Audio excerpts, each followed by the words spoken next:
Good afternoon, members and friends of Calvary. It's time for your video devotion of the week.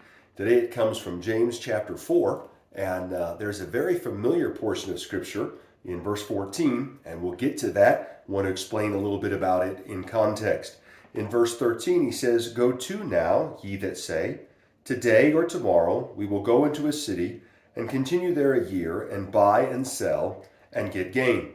So James is warning those that are making plans with their life, and we're going to go to this city, we're going to stay there for a year, we're going to buy and sell. We've got our lives all mapped out. Next verse. "Whereas you know not what shall be on the morrow. For what is your life? It is even a vapor that appeareth for a little time and then vanisheth away." That, of course, is a very familiar verse, and it's reminding us that our life is short, and because of that, we need to get done what we need to get done, etc. The next verse, though, "For this ye ought to say, if the Lord will, we shall live and do this or that." James isn't advocating that we not make plans. James isn't advocating we don't have goals and ambitions and desires and drive. And he's not even telling us we need to hurry up because our life could soon be over.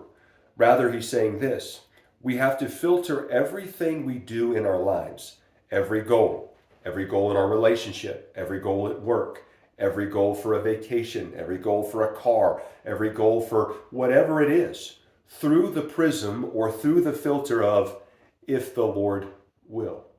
And we say that, oh yeah, sure, if it's God's will, then I do that. But what if it's not God's will? Well, I've picked out this car, I've been saving, I've got it all worked out, we're going to buy this car, we're going to do this. Well, what if God says that's not my will and he changes it?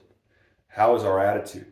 If it's really okay with us that it's sprung through the filter of if it be his will, then we'll not be that upset, we'll not be that frustrated, and we certainly won't rise to the level of anger when our plans don't work out.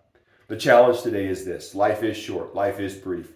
We ought to be busy and laboring, we ought to enjoy our family, our friends, we ought to make plans and do everything we can.